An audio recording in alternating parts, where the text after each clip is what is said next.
ಕರ್ನಾಟಕದಲ್ಲೇ ಅತ್ಯಂತ ವೈವಿಧ್ಯಮಯ ಪರಿಸರ ಹೊಂದಿರುವ ಜಿಲ್ಲೆಯೇ ಉತ್ತರ ಕನ್ನಡ.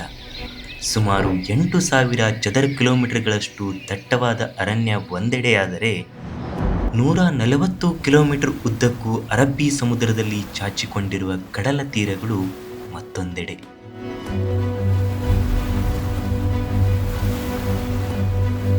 ಇಂತಹ ಕರಾವಳಿ ತೀರದಲ್ಲೇ ವಿಶಿಷ್ಟವಾದ ಕಡಲ ತೀರಗಳಿಗೂ ಧಾರ್ಮಿಕವಾಗಿಯೂ ಪ್ರಸಿದ್ಧಿ ಪಡೆದುಕೊಂಡಿರುವ ಸ್ಥಳವೇ ಗೋಕರ್ಣ.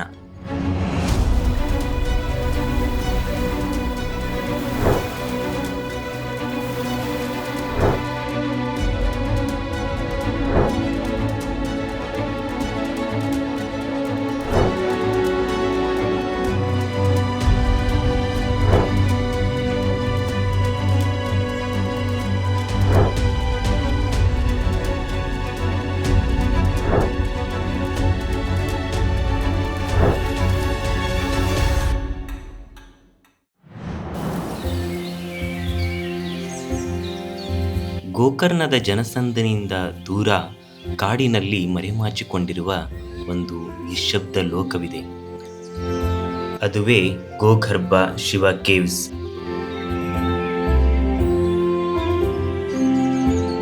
ಕೆಂಪು ಬಂಡೆಗಲ್ಲುಗಳ ಮಧ್ಯೆ ಗವಿಯ ಒಳಹೊಕ್ಕಾಗ ಮನಸ್ಸಿಗೆ ಆದ ನೆಮ್ಮದಿ ಅಷ್ಟಿಷ್ಟಲ್ಲ. ಇದು ಸಾಮಾನ್ಯ ಗುಹೆಯಲ್ಲ, ಸಾವಿರಾರು ವರ್ಷಗಳಿಂದ ಮೌನ, ತಪಸ್ಸು, ಭಕ್ತಿಗೆ ಸಾಕ್ಷಿಯಾಗಿರುವ ಜಾಗ.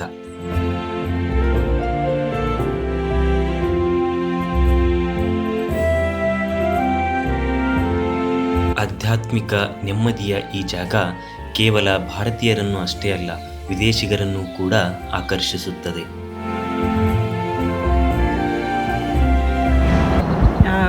I'm from Australia and Italy. my husband is From Italian. We've been here for 1 week. Yeah. We really like it. We love the Indian culture. So this is second time visit to India US. Second time. Yes. Yes. Nice. And we came back because we really find that the people are so warm and friendly and genuinely beautiful people. Yeah. And so we wanted to introduce the children to India. Very nice. So what did you feel about this Gokarbha? This is a unique location in Gokarna. I felt like a presence, like a real, like something spiritual. Okay. Thank you so much. Thank Thank you. ಗೋಗರ್ಭದಲ್ಲೇ ಕುಳಿತು ಕಿವಿಗೊಟ್ಟು ಕೇಳಿದರೆ ಸಮುದ್ರದ ಅಲೆಗಳ ಶಬ್ದವೇ ಇಂಪಾಗಿ ಕೇಳಿಬರುತ್ತದೆ.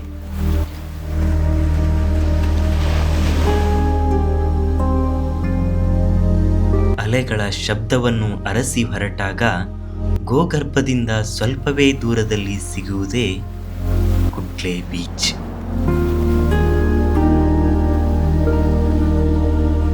ಕಡಲ ತೀರದ ಅಲೆಗಳು ದಡಕ್ಕೆ ಬಂದು ಅಪ್ಪಳಿಸುವ ಪರಿಯೇ ಅದ್ಭುತ ನೋಟ. ಮತ್ತಷ್ಟು ಮಗದಷ್ಟು ನೋಡುತ್ತಲೇ ಇರಬೇಕು ಎನಿಸುವ ಅಲೆಗಳ ನರ್ತನ ತಮ್ಮ ಇಂಪಾದ ಶಬ್ದಗಳೊಂದಿಗೆ ಕಿವಿಗೂ ತಂಪೆನಿಸುತ್ತದೆ.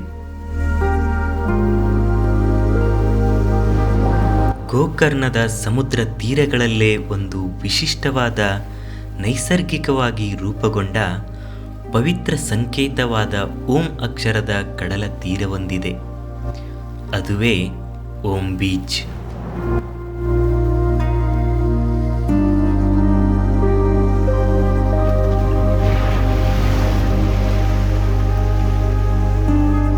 ನೈಸರ್ಗಿಕವಾಗಿ 2 ಅರ್ಧವೃತ್ತಾಕಾರದ ತಿರುವುಗಳನ್ನು ಹೊಂದಿದ್ದು, ಮೇಲಿನಿಂದ ನೋಡಿದಾಗ ಅದು ಪವಿತ್ರ ಓಂ ಸಂಕೇತದಂತೆ ಕಾಣಿಸುತ್ತದೆ. ಇದೇ ಕಾರಣದಿಂದ ಈ ಕಡಲ ಕಿನಾರೆ ಓಂ ಬೀಚ್ ಎಂದು ಪ್ರಸಿದ್ಧಿ ಪಡೆದುಕೊಂಡಿದೆ. ಗೋಕರ್ಣದ ಸೌಂದರ್ಯ ಕೇವಲ ಬೀಚ್ಗಳಿಗೆ ಅಷ್ಟೇ ಸೀಮಿತವಾಗಿಲ್ಲ. ಹೊರತಾಗಿ ಬೆಟ್ಟದಿಂದ ಬೆಟ್ಟಕ್ಕೆ ಸಣ್ಣ ದಾರಿಯಲ್ಲಿ ಟ್ರೆಕ್ಕಿಂಗ್ ಕೂಡ ಮಾಡಬಹುದು. ಬೋಟ್ಗಳ ಮೂಲಕವೂ ಗೋಕರ್ಣದ ವಿಭಿನ್ನ ಕಡಲ ತೀರಗಳನ್ನು ಅನ್ವೇಷಿಸಬಹುದು.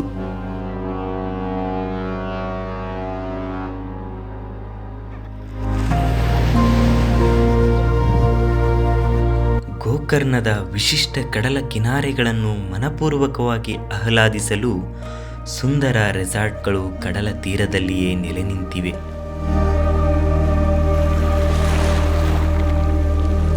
ಓಂ ಬೀಚ್ನಿಂದ ಮುಂದೆ ಸಾಗಿದಾಗ ಬೆಟ್ಟಗಳ ನಡುವೆ ಅಡಗಿಕೊಂಡಿರುವ ಒಂದು ಸಣ್ಣ ಶಾಂತ ಸ್ವರ್ಗದಂತೆ ಕಾಣುವ ಕಡಲ ತೀರವೇ ಹಾಫ್ ಮೂನ್ ಬೀಚ್.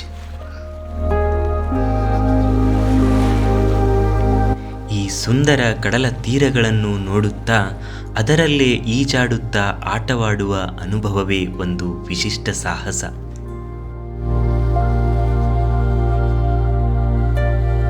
ಅರ್ಧ ಚಂದ್ರನಾಕಾರದಂತೆ ಕಾಣುವ ಕಡಲ ತೀರದಿಂದಲೇ ಇದಕ್ಕೆ ಹಾಫ್ ಮೂನ್ ಬೀಚ್ ಎನ್ನುವ ಹೆಸರು ಬಂದಿದೆ. ನಗರದ ಗದ್ದಲದಿಂದ ದೂರವಾಗಿ ಪ್ರಕೃತಿಯ ಮಡಿಲಲ್ಲಿ ಕಳೆಯುವ ಕ್ಷಣಗಳು ಮಾತ್ರ ಎಂದಿಗೂ ಅವಿಸ್ಮರಣೀಯ. ಸಮುದ್ರದ ಅಲೆಗಳ ಸಪ್ಪಳ ನಿಧಾನವಾಗಿ ದೂರ ಸರಿಯುತ್ತಿದ್ದಂತೆ ಗೋಕರ್ಣ ಊರಿನ ಗದ್ದಲ ಆರಂಭವಾಗುತ್ತದೆ. ಊರಿನ ಸಣ್ಣ ಸಣ್ಣ ಬೀದಿಗಳಲ್ಲಿ ಕಂಡ ಆ ಹಳೆ ಕಾಲದ ಸುಂದರ ಮನೆಗಳು ನನ್ನನ್ನು ಆಕರ್ಷಿಸುತ್ತಿದ್ದವು. ಒತ್ತೊತ್ತಾಗಿ ಮನೆಗಳಿರುವ ಊರಿನ ಹೃದಯ ಭಾಗದಲ್ಲಿ ಪವಿತ್ರವಾದ ಕೊಳವೊಂದಿದೆ. ಪುರಾತನ ಕಾಲದಲ್ಲಿ ನಿರ್ಮಿತವಾದ ಈ ಪವಿತ್ರ ಕಲ್ಯಾಣಿಯೇ ಕೋಟಿ ತೀರ್ಥ.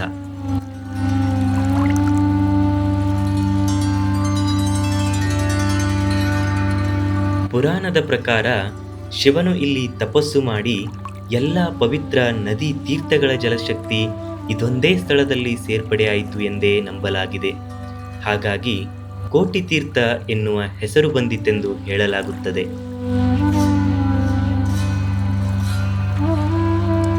ಪವಿತ್ರ ತೀರ್ಥದ ನೀರಿನ ನಂತರ ಈ ಪ್ರಯಾಣ ನಮ್ಮನ್ನು ಇನ್ನೊಂದು ನೀರಿನ ಕತೆಗೆ ಕರೆತರುತ್ತದೆ. ಗೋಕರ್ಣದ ಸಮೀಪ ಸಮುದ್ರದ ನೀರು ನಿಧಾನವಾಗಿ ಉಪ್ಪಾಗುವ ಜಾಗ ಇದೆ. ಸಾನೆಕಟ್ಟೆ ಉಪ್ಪು ತಯಾರಿಕಾ ಪ್ರದೇಶ. ಇಲ್ಲಿ ಎಲ್ಲವೂ ಪ್ರಾರಂಭವಾಗುವುದು ಸಮುದ್ರದ ನೀರಿನಿಂದ. ಸಮುದ್ರದಿಂದ ತರಲಾದ ನೀರನ್ನು ಮೊದಲು ಒಂದು ಕಟ್ಟೆಗೆ ಬಿಡಲಾಗುತ್ತದೆ. ನಂತರ ಈ ನೀರನ್ನು ಹಂತ ಹಂತವಾಗಿ ಬೇರೆ ಬೇರೆ ಕಟ್ಟೆಗಳಿಗೆ ಹರಿಸಲಾಗುತ್ತದೆ. ನಾವೊಂದು ಗೇಟ್ ಮಾಡಿದ್ದೇವಲ್ಲಿ. ಸಮುದ್ರ ಬರ್ತಾ ಬಂದಾಗ ನೀರು ಒಳಗೆ ತಗೊಂಡು ನಮಗೆ ಬೇಕಾದ ಸ್ಟಾಕ್ ಮಾಡಿ ಇಟ್ಕೊಳ್ತೇವೆ. ಆಮೇಲೆ ಗೇಟ್ ಬಂದ್ ಮಾಡ್ತೇವೆ. Pre concentration pond, concentration pond, ಆಮೇಲೆ ಕ್ರಿಸ್ಟಲೈಸೇಷನ್ ಪಾಂಡ್, ಈ ಥರ ಪ್ರತಿ ಹಂತದಲ್ಲೂ ಸೂರ್ಯನ ತಾಪಮಾನದಿಂದ ನೀರು ನಿಧಾನವಾಗಿ ಆವಿಯಾಗುತ್ತಾ ಹೋಗುತ್ತದೆ. ಕೊನೆ ಹಂತದಲ್ಲಿ ಉಪ್ಪಿನ ಹರಳುಗಳು ನೀರಿನ ಕೆಳಭಾಗದಲ್ಲಿ ಶೇಖರಣೆಯಾಗುತ್ತವೆ. ಫೆಬ್ರವರಿ ಮಾರ್ಚ್ ತಿಂಗಳಲ್ಲಿ ಉಪ್ಪಿನ ಹಾರ್ವೆಸ್ಟಿಂಗ್ ಮಾಡಲಾಗುತ್ತದೆ. ಮಳೆ ಜಾಸ್ತಿ ಬ್ಯಾಗ್ ಬಂದುಬಿಟ್ರೆ ಉಪ್ಪು ಪ್ರೊಡಕ್ಷನ್ ಕಮ್ಮಿ ಆಗ್ತದೆ. ಮಳೆಗೆ ಲೇಟ್ ಆಯ್ತಂದ್ರೆ ಮೇ ಎಂಡ್ ನಂತರ ಮಳೆ ಬಂದರೆ ಸೇಮ್ ಒಂದು 50 ಲೋಡ್ ಉಪ್ಪು ತೆಗಿಬೋದು. ಈ ಉಪ್ಪು ಮಾರುಕಟ್ಟೆಯಂತೆ ಬಿಳಿಯಾಗಿಲ್ಲ, ಸ್ವಲ್ಪ ಹಳದಿ ಬಣ್ಣದ ರಾಸಾಯನಿಕವಿಲ್ಲದ ನೈಸರ್ಗಿಕ ಉಪ್ಪು. ನಮ್ಮಲ್ಲಿ ಲೋಕಲ್ ಜಾಸ್ತಿ ಅಂದರೆ ಇದೇ ತಿನ್ನೋದು. ಉತ್ತರ ಕನ್ನಡ ಜಿಲ್ಲೆಯ ಮನೆ ಮನೆಗಳಲ್ಲೂ ಬಳಸುವ ಉಪ್ಪು ಇದಾಗಿದೆ. ಸಮುದ್ರದ ನೀರು, ಸೂರ್ಯನ ತಾಪ ಹಾಗೂ ಸಮಯ, ಇದೇ ಸಾನೆಕಟ್ಟೆ ಉಪ್ಪಿನ ರಹಸ್ಯ.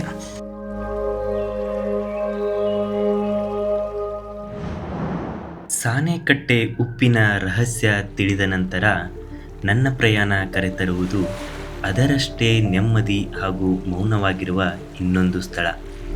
ಅದುವೇ ಜಟಾಯು ಸನ್ಸೆಟ್ ವ್ಯೂ ಪಾಯಿಂಟ್. ಸಂಜೆಯ ಸಮಯವಾಗುತ್ತಿದ್ದಂತೆ ಕಡಲ ತೀರದಲ್ಲಿ ಕುಳಿತಿದ್ದ ನನ್ನನ್ನು ಆಕರ್ಷಿಸುತ್ತಿದ್ದಿದ್ದೇ ಆಗಸದ ಬಣ್ಣ ಬಣ್ಣದ ಚಿತ್ತಾರ. ಬಾನಂಗಳದಲ್ಲಾಗುವ ಸೂರ್ಯಾಸ್ತವೇ ಒಂದು ಅದ್ಭುತ ಕ್ಷಣ. ಅದನ್ನು ಸಮುದ್ರದ ತೀರದಿಂದ ನೋಡಿದಾಗ ನನಗೆ ಮತ್ತಷ್ಟು ಸೊಗಸಾಗಿ ಕಾಣುತ್ತಿತ್ತು. ಆಗಸದಲ್ಲಿ ಜಾರಿ ಹೋಗುತ್ತಿದ್ದ ಸೂರ್ಯನನ್ನು ನೋಡುತ್ತಾ ಕುಳಿತಿದ್ದರೆ ಸಮಯ ಹೋಗಿದ್ದೇ ತಿಳಿಯುತ್ತಿರಲಿಲ್ಲ. ನಮ್ಮೊಳಗಿನ ಗದ್ದಲಕ್ಕೂ ಒಂದು ಸುಂದರ ವಿದಾಯ ಹೇಳಿ ಸೂರ್ಯ ಪಶ್ಚಿಮದಲ್ಲಿ ಅಸ್ತಮಿಸುತ್ತಿದ್ದ. ಗೋಕರ್ಣದ ಕಡಲ ತೀರಗಳು, ಸಾನೆಕಟ್ಟೆಯ ಉಪ್ಪಿನ ಕೆರೆಗಳು ಕಣ್ಮರೆಯಾಗುತ್ತಿದ್ದಂತೆಯೇ ಉತ್ತರ ಕನ್ನಡ ಜಿಲ್ಲೆಯ ಮತ್ತೊಂದು ಅದ್ಭುತ ಪ್ರಪಂಚವೇ ತೆರೆದುಕೊಳ್ಳುತ್ತದೆ.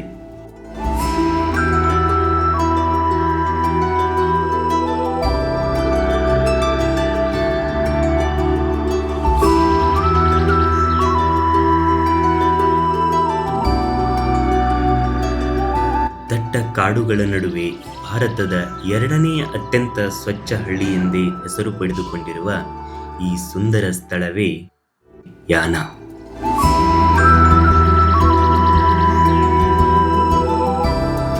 ಎತ್ತರದ ಬೆಟ್ಟಗಳ ನಡುವೆ ಎಲ್ಲಿ ನೋಡಿದರೂ ವನರಾಶಿಯೇ ಕಾಣಸಿಗುವ ದಟ್ಟ ಅರಣ್ಯದ ಮಧ್ಯದಲ್ಲಿ ನೆಲೆ ನಿಂತಿರುವ ಈ ಪುಟ್ಟ ಗ್ರಾಮ ತನ್ನ ನೆಲದ ಜನರಿಗೆ ಆಸರೆಯಾಗಿ ನಿಂತಿದೆ. ಭಾರತದ 2ನೇ ಅತ್ಯಂತ ಸ್ವಚ್ಛ ಹಳ್ಳಿ ಎಂದು ತಿಳಿದ ಮೇಲೆ ಯಾನದ ಗ್ರಾಮಕ್ಕೆ ಭೇಟಿ ನೀಡುವ ತುಡಿತ ಹೆಚ್ಚಾಗಿತ್ತು. ಹಳ್ಳಿಯನ್ನು ಹುಡುಕಿಕೊಂಡು ಮಣ್ಣಿನ ರಸ್ತೆಯಲ್ಲಿ ಹೊರಟಾಗ ಕಂಡದ್ದು ಮಾತ್ರ ಅಲ್ಲೊಂದು ಇಲ್ಲೊಂದು ಕಿಲೋಮೀಟರ್ಗಳಷ್ಟು ದೂರದಲ್ಲಿರುವ ಮನೆಗಳು. ಹಳ್ಳಿ ತಲುಪಿ ಒಬ್ಬಂಟಿಗನಾಗಿ ಅಲೆದಾಡುತ್ತಿರುವ ಸಮಯದಲ್ಲಿ ಅಲ್ಲಿನ ಹುಡುಗನೊಬ್ಬ ಪರಿಚಯವಾಗಿ ಆತ್ಮೀಯವಾಗಿದ್ದು ಕಾಲದ ಮಹಿಮೆಯೇ ಸರಿ. ಪ್ರಕೃತಿಯ ಮಡಿಲಲ್ಲಿರುವ ಸುಂದರ ಮನೆಗಳು ವಿಶಾಲವಾಗಿದ್ದು, ಮನೆಯ ಮುಂದೆ ತುಳಸಿ ಕಟ್ಟೆ, ಅಂಗಳದಲ್ಲಿ ಛಾವಣಿಯ ಮೇಲೆ ಒಣ ಹಾಕಿದ ಅಡಿಕೆಗಳು ನನ್ನ ಕಣ್ಸೆಳೆಯುತ್ತಿದ್ದವು. ಊರಿಗೆ ಅಪರಿಚಿತ ಅತಿಥಿಯಾಗಿದ್ದರೂ ಉಪಚಾರಗಳೊಂದಿಗೆ ಸ್ವಾಗತಿಸಿದಾಗ ಹಳ್ಳಿಯ ಸೊಗಡಿನ ಮನೆಯನ್ನು ಹತ್ತಿರದಿಂದ ನೋಡುವ ಭಾಗ್ಯ ದೊರಕಿತು.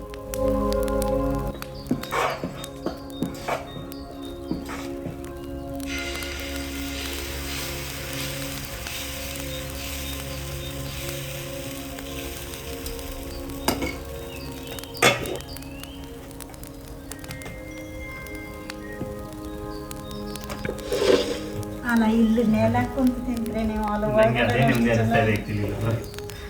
ಆಂಟಿ ಆ್ಯಕ್ಚುಲಿ ನಮಗೆ ಒಳಗಡೆ ಕೂತ್ಕೊಂಡು ತಿನ್ರಿ ಅಂತ ಹೇಳ್ತಾ ಇದ್ರು, ಬಟ್ ನನಗೆ ಯಾಕೋ ತುಂಬ ಇಲ್ಲೇ ಕೂತ್ಕೊಂಡು ತಿಂದ್ರೆ ತುಂಬ ನೆಮ್ಮದಿ ಅನಿಸ್ತಾ ಇದೆ. ಕೆಲವೊಂದನ್ನು ಅನುಭವಿಸಿಯೇ ತಿಳಿದುಕೊಳ್ಳಬೇಕು ಅಂತಾರಲ್ಲ, ಅದರಲ್ಲಿ ಮಲೆನಾಡಿನ ಸೌದೆ ಒಲೆ ಊಟ, ಮಲೆನಾಡಿನ ಪ್ರಕೃತಿ ಕೂಡ ಒಂದು. ಮಲೆನಾಡಿನ ಭಾಗದಲ್ಲಿ ಅಷ್ಟೇ ಕಾಣಸಿಗುವ ಅಪರೂಪದ ಮರಗಳಿವೆ. ಅದರಲ್ಲಿ ಈ ಇಮಲಿ ಮರ ಕೂಡ ಒಂದು. ಇದರ ಕಾಯಿಯನ್ನು ಉಪ್ಪಿನಕಾಯಿ, ಸಾಂಬಾರ್ಗೆ ಎಲ್ಲ ಬಳಸುತ್ತಾರೆ. ಚೆನ್ನಾಗಿದೆ. ಇದು ಅಡಿಕೆ ತಟ್ಟೆಗೆ ಯೂಸ್ ಮಾಡ್ತಕ್ಕಂಥ ರಾ ಮಟೀರಿಯಲ್ಲು. ಇದು ಅಡಿಕೆ ಮರದ್ದು. ಇದನ್ನು ಪ್ರೆಸ್ ಮಾಡಿಬಿಟ್ಟು ತಟ್ಟೆ ಥರ ಮಾಡ್ತಾರೆ. ಇದನ್ನು ನೋಡಿರ್ಬೋದು, ಬ್ರೇಕ್ಫಾಸ್ಟ್ಗೆಲ್ಲ ಯೂಸ್ ಮಾಡ್ತಾರೆ. ಸೊ ಅದು ಒರಿಜಿನಲ್ ಫಾರ್ಮ್ ಈ ಥರ ಇರುತ್ತೆ.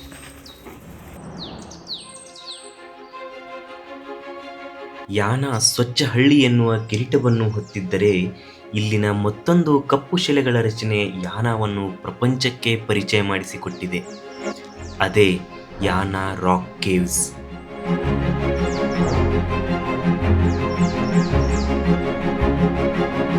ನೂರಲ್ಲ ಇನ್ನೂರಲ್ಲ, ಸುಮಾರು 2700 ಮಿಲಿಯನ್ ವರ್ಷಗಳ ಹಿಂದೆ ಜ್ವಾಲಾಮುಖಿಯಿಂದ ಸಾಕಷ್ಟು ಶಿಖರಗಳು ಇಲ್ಲಿ ರೂಪುಗೊಂಡಿವೆ. ಅದರಲ್ಲಿ 2 ಶಿಖರಗಳು ಪ್ರಮುಖವಾದದ್ದು.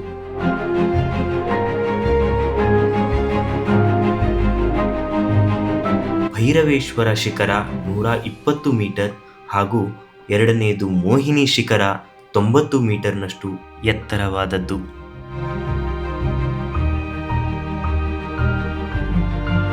ಕಾಡಿನ ಮಧ್ಯೆ ತಲೆ ಎತ್ತಿ ನಿಂತಿರುವ ಶಿಖರಗಳನ್ನು ತಲುಪಲು 1-2 ಕಿಲೋಮೀಟರ್ ಟ್ರೆಕ್ಕಿಂಗ್ ಮಾಡಿಯೇ ತಲುಪಬೇಕು.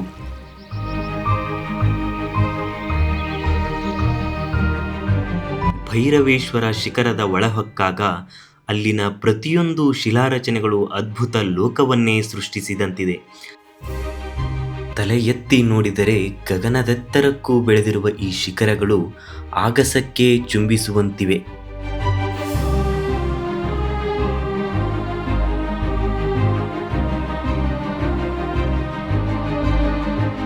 ಧಾರ್ಮಿಕ ಪ್ರಸಿದ್ಧತೆಯನ್ನು ಪಡೆದುಕೊಂಡಿರುವ ಇವು ಕೇವಲ ಕಪ್ಪು ಶಿಲೆಗಳಲ್ಲ, ಪುರಾಣದ ಕಥೆಯೊಂದಕ್ಕೆ ಸಾಕ್ಷಿಯಾಗಿ ನಿಂತಿರುವುದೇ ಇದರ ಪ್ರಸಿದ್ಧತೆಗೆ ಕಾರಣ.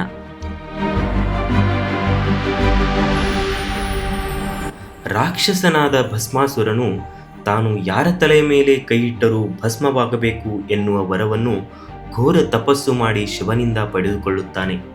ಇದನ್ನು ಪರೀಕ್ಷಿಸಲು ಶಿವನ ತಲೆಯ ಮೇಲೆಯೇ ಕೈಯಿಡಲು ಹೋದಾಗ ವಿಷ್ಣು ಮೋಹಿನಿಯ ರೂಪವನ್ನು ತಾಳಿ ಭಸ್ಮಾಸುರನಿಗೆ ನೃತ್ಯದ ಸವಾಲನ್ನು ಒಡ್ಡುತ್ತಾಳೆ. ಮೋಹಿನಿಯು ನಟಿಸುತ್ತಾ ತನ್ನ ತಲೆಯ ಮೇಲೆ ತಾನೇ ಕೈಯಿಟ್ಟುಕೊಳ್ಳುತ್ತಾಳೆ. ಅದನ್ನೇ ಅನುಸರಿಸಿದ ಭಸ್ಮಾಸುರ ಕೂಡ ತಲೆಯ ಮೇಲೆ ತಾನು ಕೈಯಿಟ್ಟುಕೊಂಡಾಗ ಸುಟ್ಟು ಭಸ್ಮವಾಗುತ್ತಾನೆ. ಭಸ್ಮದಿಂದಲೇ ಈ ಎತ್ತರದ ಕಪ್ಪು ಕಲ್ಲುಗಳು ರಚನೆಯಾಗಿವೆ ಎನ್ನುವ ನಂಬಿಕೆ ಇದೆ.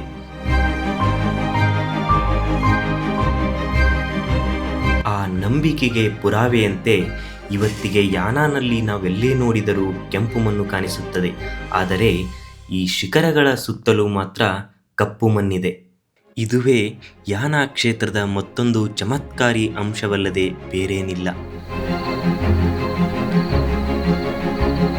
ಇಲ್ಲಿ ಕೇವಲ ಭೈರವೇಶ್ವರ, ಮೋಹಿನಿ ಶಿಖರಗಳಷ್ಟೇ ಅಲ್ಲ, ಸುಮಾರು 61 ಈ ಥರದ ಶಿಖರಗಳು ಕಾಡಿನ ಮಧ್ಯೆ ಅಡಗಿಕೊಂಡಿವೆ. ಆದರೆ ಅವುಗಳಿಗೆ ತಲುಪುವ ದಾರಿ ಮಾತ್ರ ಯಾರಿಗೂ ಗೊತ್ತಿಲ್ಲ.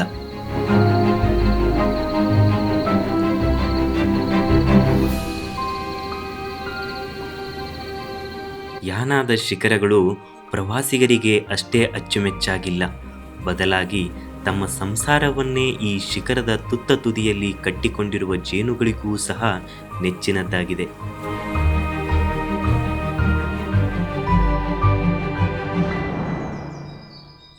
ಯಾನ ರಾಕ್ಸ್ಗೆ ತನ್ನದೇ ಆದ ಕತೆಗಳಿದ್ದರೆ ಇಲ್ಲಿನ ಹಳ್ಳಿಯ ಜನರ ಜೀವನ ಇನ್ನೊಂದು ಕಥೆಯನ್ನು ಹೇಳುತ್ತಿತ್ತು. ಆ ಕಥೆಯನ್ನು ಕೇಳುವ ಪ್ರಯಾಣದಲ್ಲಿ ಮುಂದೆ ಸಾಗುತ್ತಿದ್ದೆ.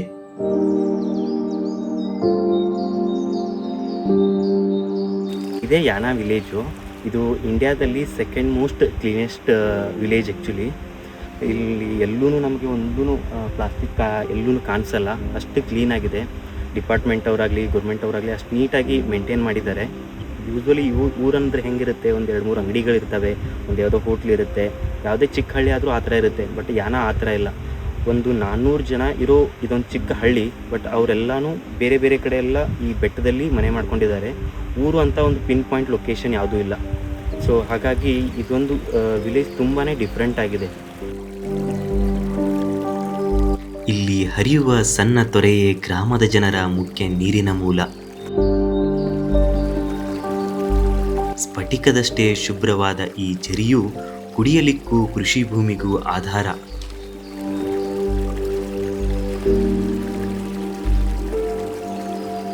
ನಾನು ಹಾಗೆ ನಡೆದಾಡುತ್ತಾ ಸಣ್ಣ ಸರ್ಕಾರಿ ಶಾಲೆ ಕಾಣಿಸಿಕೊಂಡಾಗ ಕಣ್ಣರಳದೇ ಇರಲಿಲ್ಲ. ಇಂತಹ ದಟ್ಟ ಕಾನನದ ನಡುವೆ ಪ್ರಕೃತಿಯನ್ನೇ ನೋಡುತ್ತಾ ಆಟ ಪಾಠ ಕಲಿಯುವ ಮಕ್ಕಳು ಅದೆಷ್ಟು ಅದೃಷ್ಟವಂತರು. ಏನು ನಿನ್ನ ಹೆಸರು? ಕಾರ್ತಿಕ. ಎಷ್ಟನೇ ಕ್ಲಾಸು? 4. ಇದೇ ಸ್ಕೂಲೆಲ್ಲ ಓದ್ತಾ ಇರೋದು? ಹಾಂ. ಏನೇನು ಹಾಕಿದ್ದೀರಾ ನಿಮ್ಮ ಗದ್ದೆನಲ್ಲಿ, ತೋಟದಲ್ಲಿ? ತೋಟದಲ್ಲಿ ಪಪ್ಳೆ ಗಿಡ, ಬಾಳೆ ಗಿಡ, ತೆಂಗಿನ ಗಿಡ, ಅಡಿಕೆ ಹಾಕಿದ್ದೀರಾ? ಭತ್ತ, ತೆಂಗು, ಅಡಿಕೆಯನ್ನೇ ಹೆಚ್ಚಾಗಿ ಬೆಳೆಯುವ ಇವರ ಮೂಲ ಕಸುಬೆ ಕೃಷಿ.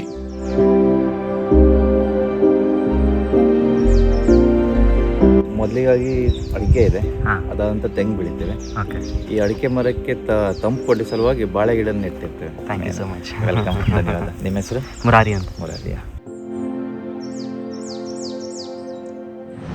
ಹಳೆ ಕಾಲದಲ್ಲಿ ತಾಳೆಗರಿಯಿಂದ ಮನೆ ಛಾವಣಿಯನ್ನು ಮಾಡುತ್ತಿದ್ದರು ಎಂದು ಕೇಳಲ್ಪಟ್ಟಿದ್ದೆ. ಆದರೆ ಇವತ್ತು ನನಗೆ ಕಣ್ಣಾರೆ ನೋಡುವ ಅವಕಾಶ ಸಿಕ್ಕಿತು. ಯಾನ ಗ್ರಾಮದ ಅಳಿದುಳಿದುಕೊಂಡ ಹಳೆ ಮನೆಗಳಲ್ಲಿ ಇದು ಕೂಡ ಒಂದು ಎಂದು ಗೊತ್ತಾಯಿತು.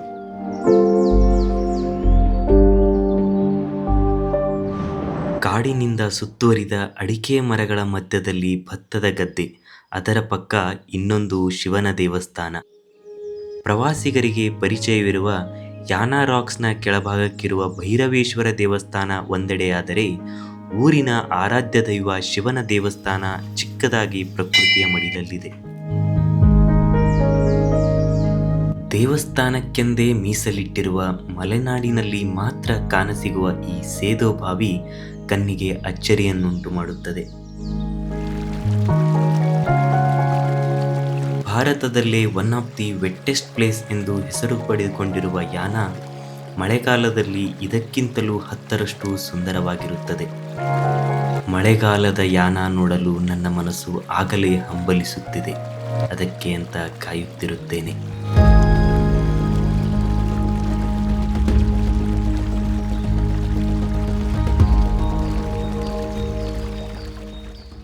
ಪ್ರತಿ ಮನೆ ಮೈಲಿನಷ್ಟು ದೂರವಿದ್ದರೂ ಮನಸ್ಸುಗಳು ಮಾತ್ರ ಒಂದೇ ಕುಟುಂಬದಂತಿವೆ.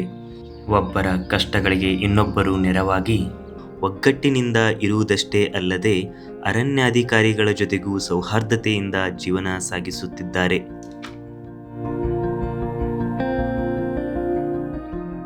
ಊರು ಸುಂದರವಾಗಿ ಕಾಣಿಸಿದಷ್ಟು ಇಲ್ಲಿನ ಜನರ ಜೀವನ ಸುಲಭವಾಗಿರಲಿಲ್ಲ. ಪ್ರತಿಯೊಂದು ಮನೆಗೆ ಮುಖ್ಯ ರಸ್ತೆಯಿಂದ 2ರಿಂದ 3 ಕಿಲೋಮೀಟರ್ ಮಣ್ಣಿನ ದಾರಿಯಲ್ಲಿ ಬರಬೇಕು. ಮಳೆಗಾಲದಲ್ಲಂತೂ ಕಷ್ಟದ ಜೀವನವೇ ಸರಿ. ದಿನಬಳಕೆಯ ವಸ್ತುಗಳು, ಹಾಲು, ಮೊಸರು, ಆಸ್ಪತ್ರೆ ಏನೇ ಬೇಕೆಂದರೂ 15ರಿಂದ 20 ಕಿಲೋಮೀಟರ್ ಕ್ರಮಿಸಬೇಕು. ಇಲ್ಲಿ ನಾನು ಊರಲ್ಲಿ ನೋಡ್ದಂಗೆ ಯಾವುದು ಅಷ್ಟು ಕಿರಾಣಿ ಅಂಗಡಿ ಆ ಥರ ರೇಷನ್ ಅಂಗಡಿ ಯಾವುದು ಕಾಣಿಸ್ತಿಲ್ವಲ್ಲ. ನಿಮಗೆ ಬೇಕಾದ್ರೆ ಎಲ್ಲಿಗೆ ಹೋಗ್ತೀರಾ? ಕತ್ಗಾಲ್ ಕುಮಟ. ಇನ್ಸ್ಟಾಮಾರ್ಟ್, ಬ್ಲಿಂಕಿಟ್ ಎಂದು 10 ನಿಮಿಷದಲ್ಲಿ ವಸ್ತುಗಳನ್ನು ತರಿಸಿಕೊಳ್ಳುವ ನಾವು ಇಲ್ಲಿನ ಜನರ ತಾಳ್ಮೆ, ಪ್ರೀತಿ, ವಿಶ್ವಾಸ ನೋಡಿ ತಿಳಿದುಕೊಳ್ಳುವುದು ತುಂಬ ಇದೆ ಎನ್ನಿಸಿತು. ಗೋಕರ್ಣದ ಕಡಲ ತೀರದ ಅಲೆಗಳು ದಿಗಂತದಲ್ಲಿ ಅಸ್ತಮಿಸುತ್ತಿದ್ದ ಸೂರ್ಯನ ಕಿರಣಗಳ ಜೊತೆ ಮರೆಯಾಗುತ್ತಿದ್ದರೆ, ಸಾಣೆಕಟ್ಟೆಯ ಉಪ್ಪಿನ ಬಾವಿಗಳು ನಾಳೆಯ ಸೂರ್ಯೋದಯಕ್ಕೆ ಎದುರು ನೋಡುತ್ತಿದ್ದವು.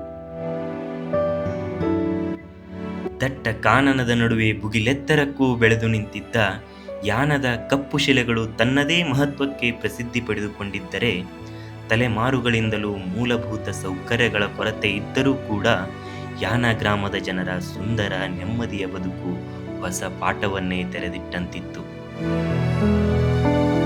ಸುತ್ತಲೂ ಕಾಣಸಿಗುವ ಹಸಿರು ಬೆಟ್ಟಗಳ ನಡುವೆ ಶುಭ್ರವಾಗಿ ಹರಿಯುವ ಝರಿ ತೊರೆಗಳ ಜೊತೆಗೆ ಪ್ರಕೃತಿಯೊಂದಿಗೆ ಸಹಬಾಳ್ವೆ ನಡೆಸುತ್ತಿರುವ ತಿಳಿ ನೀರಿನ ಕೊಳದಷ್ಟೇ ಸ್ವಚ್ಛ ಮನದ ಇವರಿಗೆ ಮಳೆಗಾಲಕ್ಕೆ ಮತ್ತೆ ಬರುತ್ತೇನೆಂದು ಹೇಳಿ ತುಂಬು ನಗೆಯೊಂದಿಗೆ ವಿದಾಯ ಹೇಳುವ ಸಮಯ.